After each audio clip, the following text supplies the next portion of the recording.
Chapter the 9th, Book the First of Little Dorrit. read.LibriVox.org by Alice Christoph. Little Dorrit by Charles Dickens. Book the First. Chapter the 9th. Little Mother. The morning light was in no hurry to climb the prison wall and look in at the snuggery windows, and when it did come, it would have been more welcome if it had come alone, instead of bringing a rush of rain with it. But the equinoctial gales were blowing out at sea, and the impartial south-west wind, in its flight, would not neglect even the narrow Marshalsea.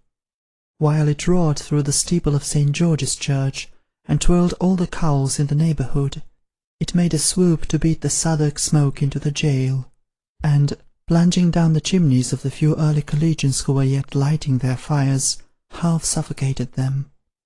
Arthur Clennam would have been little disposed to linger in bed, though his bed had been in a more private situation, and less affected by the raking out of yesterday's fire, the kindling of today's under the collegiate boiler, the filling of that Spartan vessel at the pump, the sweeping and sawdusting of the common room, and other such preparations. Heartily glad to see the morning, though little rested by the night, he turned out as soon as he could distinguish objects about him, and paced the yard for 2 heavy hours before the gate was opened. The walls were so near to one another, and the wild clouds hurried over them so fast, that it gave him a sensation like the beginning of sea-sickness to look up at the gusty sky. The rain, carried aslant by flaws of wind, blackened that side of the central building which he had visited last night, but left a narrow dry trough under the lee of the wall, where he walked up and down among the weights of straw and dust and paper, the waste droppings of the pump, and the straw leaves of yesterday's greens. It was a haggard view of life, as a man need look upon. Nor was it relieved by any glimpse of the little creature who had brought him there. Perhaps she glided out of her doorway and in at that where her father lived, while his face was turned from both. But he saw nothing of her. It was too early for her brother. To have seen him once was to have seen enough of him to know that he would be sluggish to leave whatever frowsy bed he occupied at night. So, as Arthur Clennam walked up and down, waiting for the gate to open, he cast about in his mind for future rather than for present means of pursuing his discoveries. At last the lodge gate turned, and the turnkey, standing on the step, taking an early comb at his hair, was ready to let him out. With a joyful sense of release he passed through the lodge, and found himself again in the little outer courtyard, where he had spoken to the brother last night. There was a string of people already straggling in, whom it was not difficult to identify as the nondescript messengers, go-betweens, and errand-bearers of the place. Some of them had been lounging in the rain until the gate should open. Others, who had timed their arrival with greater nicety, were coming up now, and passing in with damp whitey-brown paper bags from the grocer's, loaves of bread, lumps of butter, eggs, milk, and the like. The shabbiness of these attendants upon shabbiness, the poverty of these insolvent waiters upon insolvency, was a sight to see. Such threadbare coats and trousers, such fusty gowns and shawls, such squashed hats and bonnets, such boots and shoes, such umbrellas and walking-sticks, never were seen in rag fair. All of them wore the cast-off clothes of other men and women, were made up of patches and pieces of other people's individuality, and had no sartorial existence of their own proper. Their walk was the walk of a race apart. They had a peculiar way of doggedly slinking round the corner, as if they were eternally going to the pawnbroker's. When they coughed like people accustomed to be forgotten on doorsteps and in draughty passages, waiting for answers to letters in faded ink, which gave the recipients of those manuscripts great mental disturbance and no satisfaction. As they eyed the stranger in passing, they eyed him with borrowing eyes, hungry, sharp, speculative as to his softness if they were accredited to him, and the likelihood of his standing something handsome. Mendicity on commission stooped in their high shoulders, shambled in their unsteady legs, buttoned and pinned and darned and dragged their clothes, frayed with button-holes, leaked out of their figures in dirty little ends of tape, and issued from their mouths in alcoholic breathings. As these people passed him standing still in the courtyard, and one of them turned back to inquire if he could assist him with his services, it came into Arthur Clennam's mind that he would speak to little Dorrit again before he went away. She would have recovered her first surprise, and might feel easier with him. He asked this member of the fraternity, who had 2 red herrings in his hand, and a loaf and a blacking brush under his arm, where was the nearest place to get a cup of coffee at. The nondescript replied in encouraging terms, and brought him to a coffee shop in the street within a stone's throw. "Do you know Miss Dorrit?" asked the new client. The nondescript knew 2 Miss Dorrits, one who was born inside. That was the one. That was the one? The nondescript had known her many years. In regard of the other Miss Dorrit, the nondescript lodged in the same house with herself and uncle. This changed the client's half-formed design of remaining at the coffee shop until the nondescript should bring him word that Dorrit had issued forth into the street. He entrusted the nondescript with a confidential message to her, importing that the visitor who had waited on her father last night begged the favour of a few words with her at her uncle's lodging. He obtained from the same source full directions to the house, which was very near, dismissed the nondescript gratified with half-a-crown, and having hastily refreshed himself at the coffee shop, repaired with all speed to the clarionet player's dwelling. There were so many lodgers in this house that the door-post seemed to be as full of bell-handles as a cathedral organ is of stops. Doubtful which might be the clarionet stop, he was considering the point, when a shuttlecock flew out of the parlour window and alighted on his hat. He then observed that in the parlour window was a blind with the inscription, "Mr. Cripple's Academy." Also in another line, "Evening Tuition," and behind the blind was a little white-faced boy with a slice of bread and butter and a battledore. The window being accessible from the footway, he looked in over the blind, returned the shuttlecock, and put his question. "Dorrit?" said the little white-faced boy, Master Cripples, in fact. "Mr. Dorrit? That bell and one knock." The pupils of Mr. Cripples appeared to have been making a copybook of the street door, it was so extensively scribbled over in pencil. The frequency of the inscriptions, Old Dorrit and Dirty Dick, in combination, suggested intentions of personality on the part of Mr. Cripple's pupils.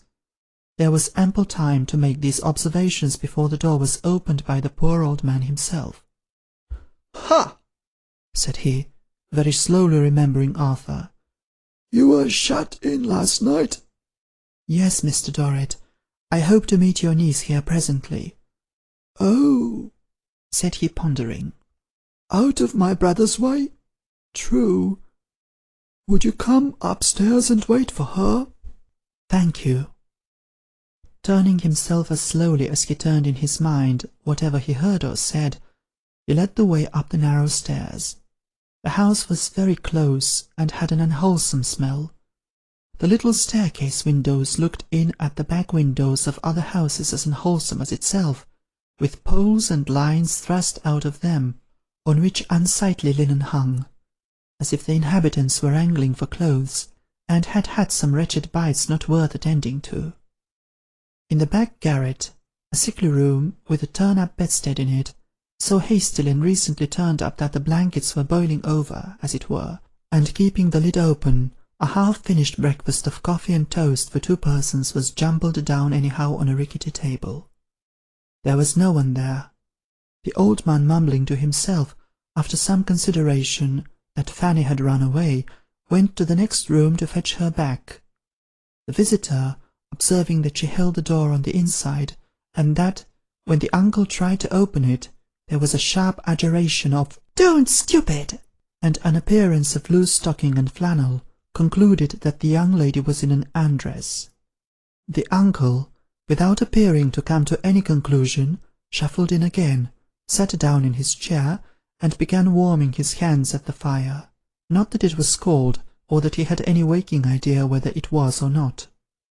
"What did you think of my brother, sir?" he asked, when he by and by discovered what he was doing, left off, reached over to the chimney-piece, and took his clarionet case down. "I was glad," said Arthur, very much at a loss, for his thoughts were on the brother before him, "to find him so well and cheerful." "Ha!" muttered the old man. "Yes, yes, yes, yes, yes." Arthur wondered what he could possibly want with the clarionet case. He did not want it at all. He discovered, in due time, that it was not the little paper of snuff, which was also on the chimney-piece, put it back again, took down the snuff instead, and solaced himself with a pinch. He was as feeble, spare, and slow in his pinches as in everything else, but a certain little trickling of enjoyment of them played in the poor worn nerves about the corners of his eyes and mouth. "Amy, Mr. Clennam, what do you think of her?" "I am much impressed, Mr. Dorrit, by all that I have seen of her and thought of her." "My brother would have been quite lost without Amy," he returned. "We should all have been lost without Amy. She is a very good girl, Amy. She does her duty." Arthur fancied that he had heard in these praises a certain tone of custom, which he had heard from the father last night with an inward protest and feeling of antagonism. It was not that they stinted her praises, or were insensible to what she did for them, but that they were lazily habituated to her, as they were to all the rest of their condition. He fancied that although they had before them, every day, the means of comparison between her and one another, and themselves, they regarded her as being in her necessary place, as holding a position towards them all which belonged to her, like her name or her age. He fancied that they viewed her, not as having risen away from the prison atmosphere, but as appertaining to it, as being vaguely what they had a right to expect, and nothing more. Her uncle resumed his breakfast, and was munching toast sopped in coffee, oblivious of his guest, when the third bell rang. That was Amy, he said, and went down to let her in, leaving the visitor with as vivid a picture on his mind of his begrimed hands, dirt-worn face, and decayed figure, as if he was still drooping in his chair. She came up after him in the usual plain dress, and with the usual timid manner. Her lips were a little parted, as if her heart beat faster than usual. "Mr. Clennam, Amy," said her uncle, "has been expecting you some time."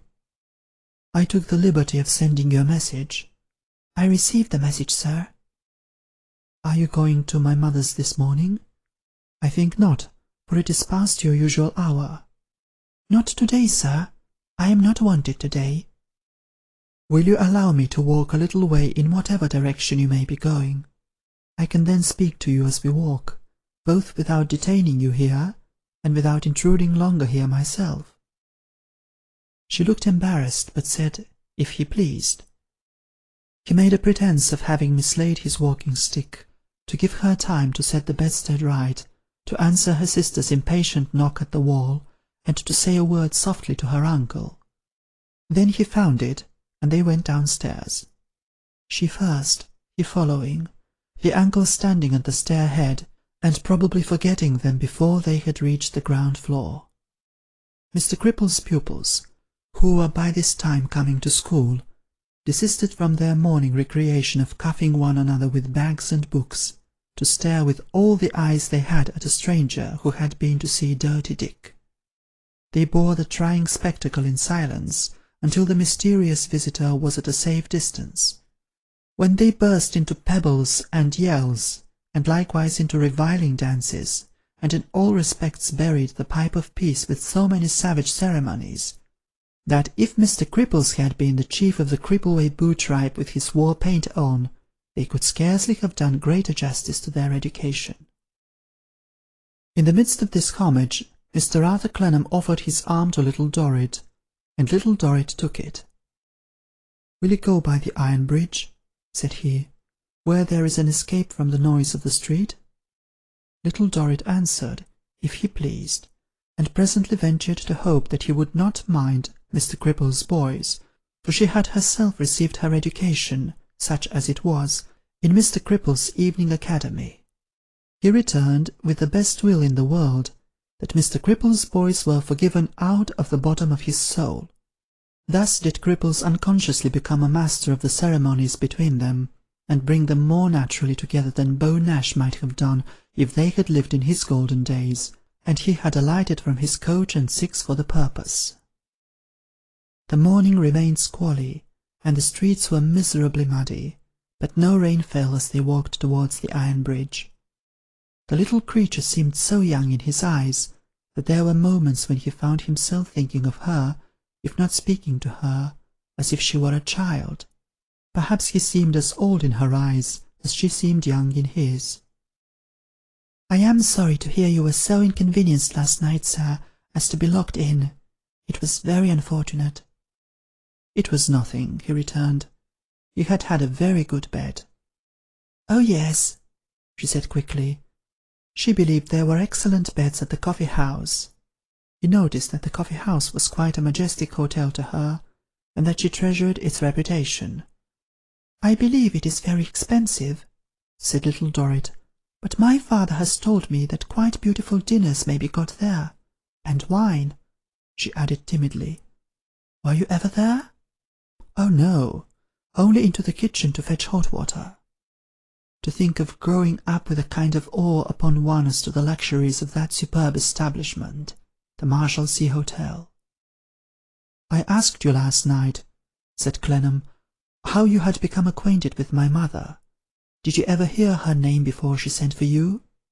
"No, sir." "Do you think your father ever did?" "No, sir." He met her eyes raised to his with so much wonder in them, she was scared when the encounter took place, and shrank away again, that he felt it necessary to say, "I have a reason for asking which I cannot very well explain, but you must on no account suppose it to be of a nature to cause you the least alarm or anxiety. Quite the reverse. And you think that at no time of your father's life was my name of Clennam ever familiar to him?" "No, sir." He felt, from the tone in which she spoke, that she was glancing up at him with those parted lips. Therefore he looked before him, rather than make her heart beat quicker still by embarrassing her afresh. Thus they emerged upon the iron bridge, which was as quiet after the roaring streets as though it had been open country. The wind blew roughly. The wet squalls came rattling past them, skimming the pools on the road and pavement, and raining them down into the river. The clouds raced on furiously in the lead-coloured sky. The smoke and mist raced after them. The dark tide ran fierce and strong in the same direction. Little Dorrit seemed the least, the quietest, and weakest of heaven's creatures. "Let me put you in a coach," said Clennam, very nearly adding, "my poor child." She hurriedly declined, saying that wet or dry made little difference to her. She was used to go about in all weathers. He knew it to be so, and was touched with more pity, thinking of the slight figure at his side, making its nightly way through the damp, dark, boisterous streets to such a place of rest.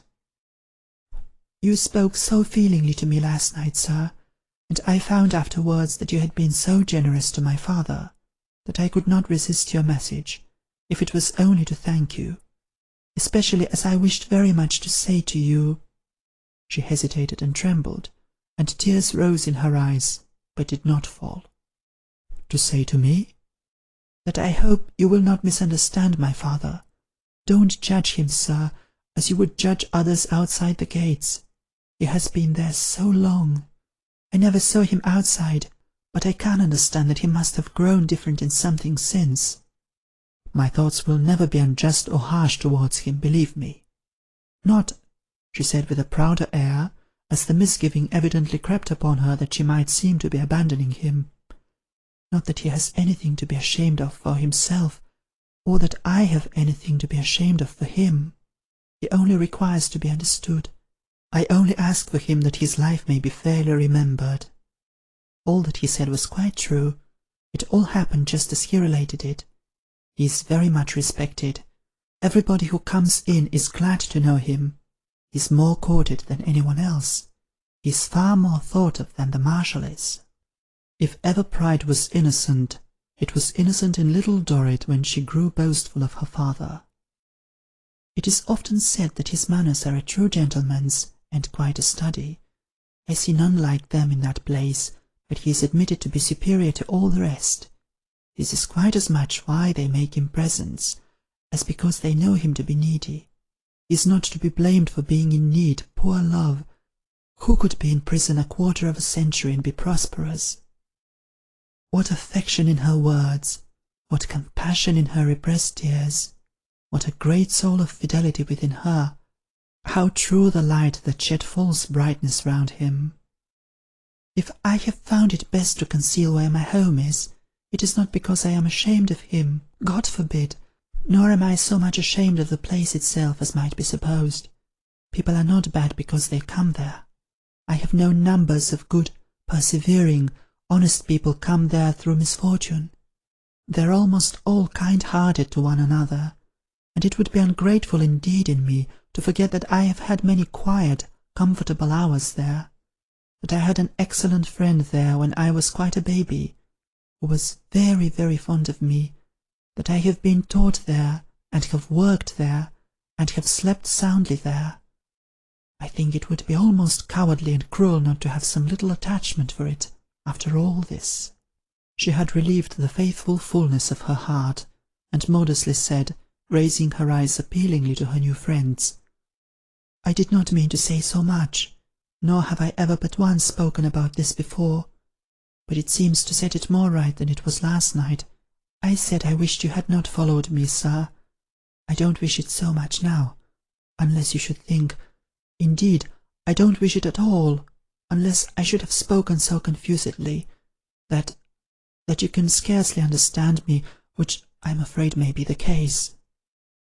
He told her with perfect truth that it was not the case, and putting himself between her and the sharp wind and rain, sheltered her as well as he could.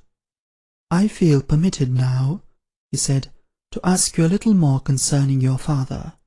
Has he many creditors?" "Oh, a great number."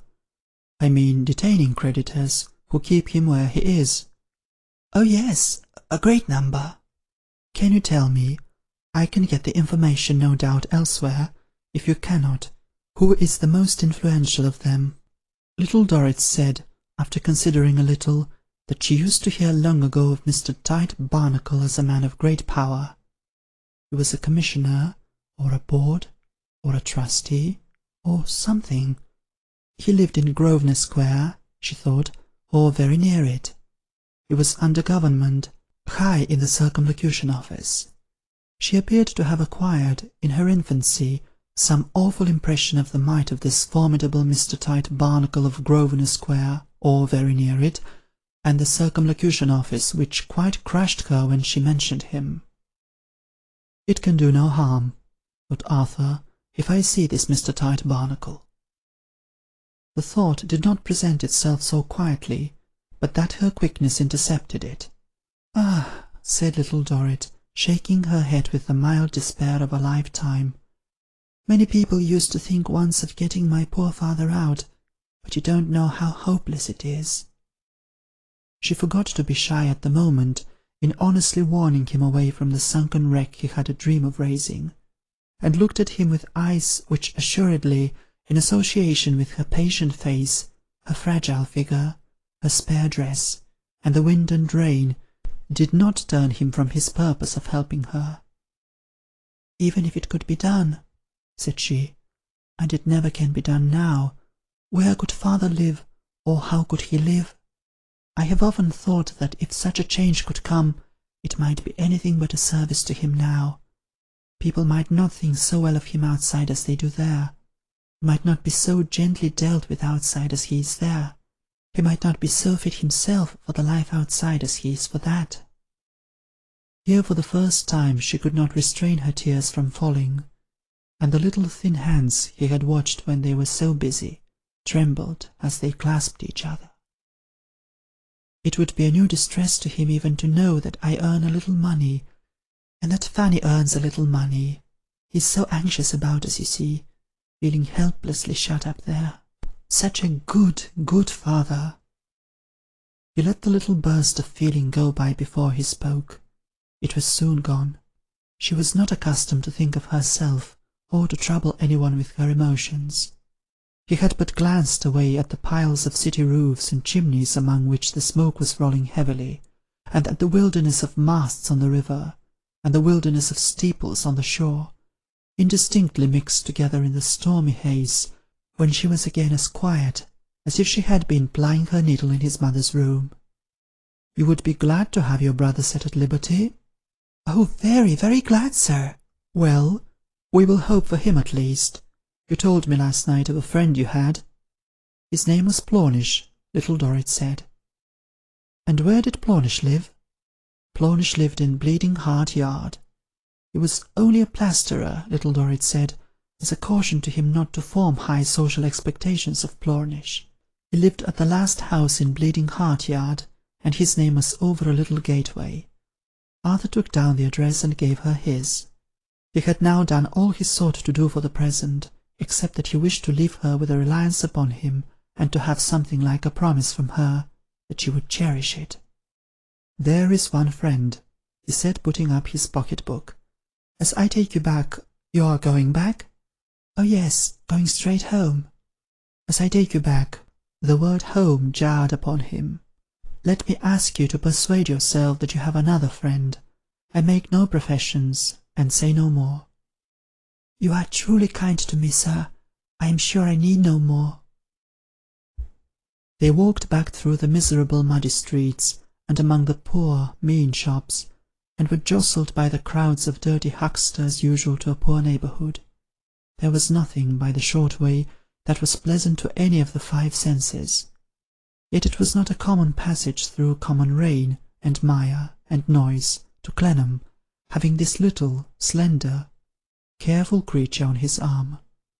How young she seemed to him, or how old he to her, or what a secret either to the other, in that beginning of the destined interweaving of their stories, matters not here.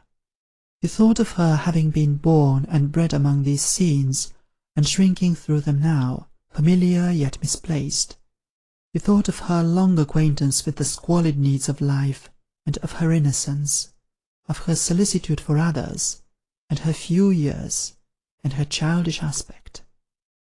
They were come into the high street where the prison stood, when a voice cried, "Little mother! Little mother!" Little Dorrit, stopping and looking back, an excited figure of a strange kind bounced against them. Still crying "Little mother," fell down and scattered the contents of a large basket filled with potatoes in the mud. "Oh, Maggie," said little Dorrit, "what a clumsy child you are!" Maggie was not hurt, but picked herself up immediately, and then began to pick up the potatoes, in which both little Dorrit and Arthur Clennam helped. Maggie picked up very few potatoes and a great quantity of mud, but they were all recovered and deposited in the basket. Maggie then smeared her muddy face with her shawl, and presenting it to Mr. Clennam as a type of purity, enabled him to see what she was like. She was about 28, with large bones, large features, large feet and hands, large eyes, and no hair. Her large eyes were limpid and almost colourless. They seemed to be very little affected by light, and to stand unnaturally still. There was also that attentive listening expression in her face which is seen in the face of the blind. But she was not blind, having one tolerably serviceable eye. Her face was not exceedingly ugly, though it was only redeemed from being so by a smile. A good-humoured smile, and pleasant in itself, but rendered pitiable by being constantly there. A great white cap, with a quantity of opaque frilling that was always flapping about, apologized for Maggie's boldness, and made it so very difficult for her old black bonnet to retain its place upon her head, that it held on round her neck like a gypsy's baby. A commission of haberdashers could alone have reported what the rest of her poor dress was made of, but it was a strong general resemblance to seaweed, with here and there a gigantic tea-leaf.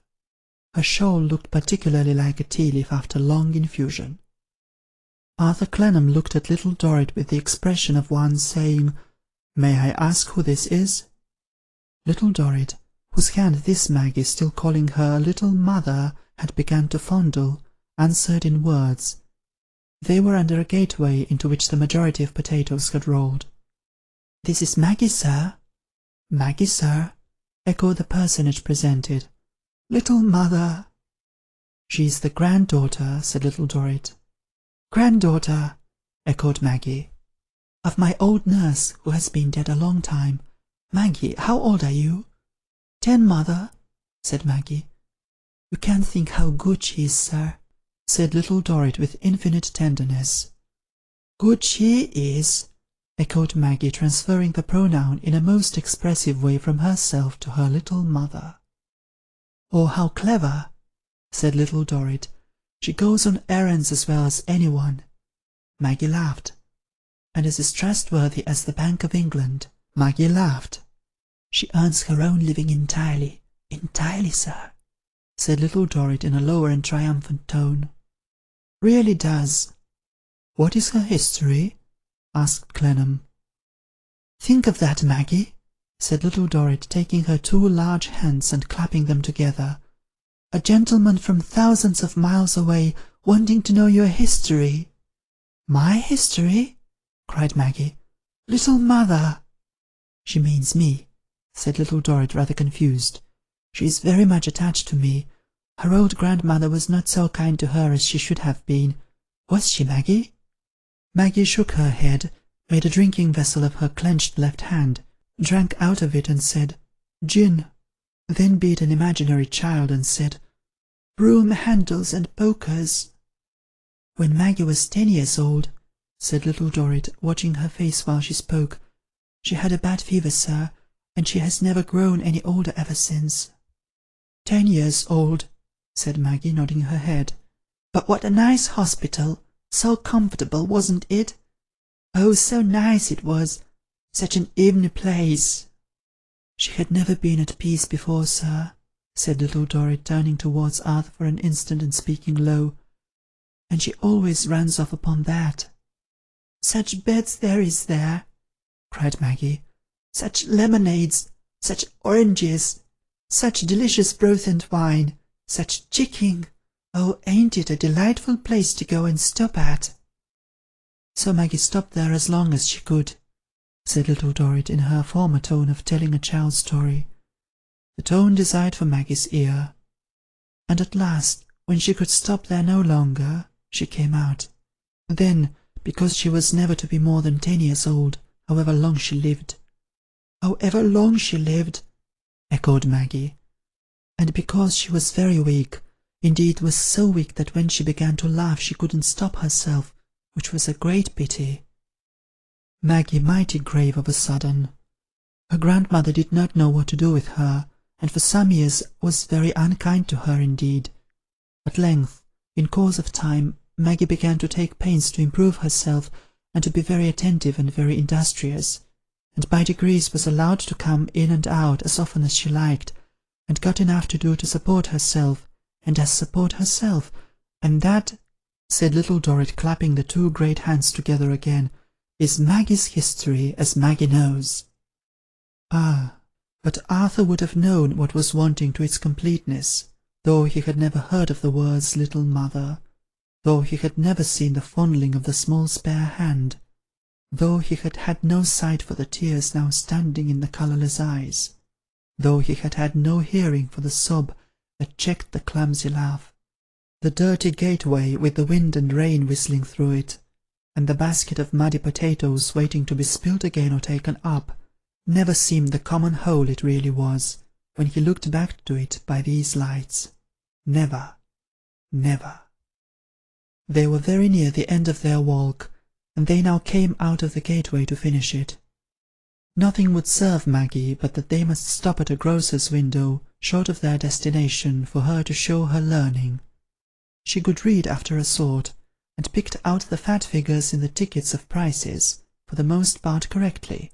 She also stumbled with a large balance of success against her failures, through various philanthropic recommendations to try our mixture, try our family black, try our orange-flavoured Pekoe, challenging competition at the head of flowery teas, and various cautions to the public against spurious establishments and adulterated articles. When he saw how pleasure brought a rosy tint into little Dorrit's face when Maggie made a hit, he felt that he could have stood there making a library of the grocer's window until the rain and wind were tired. The courtyard received them at last, and there he said good-bye to little Dorrit. Little as she had always looked, she looked less than ever when he saw her going into the Marshalsea Lodge passage. The little mother attended by her big child. The cage door opened, and when the small bird, reared in captivity, had tamely fluttered in, he saw it shut again. And then he came away. End of chapter the 9th. Book the 1st. This recording is in the public domain.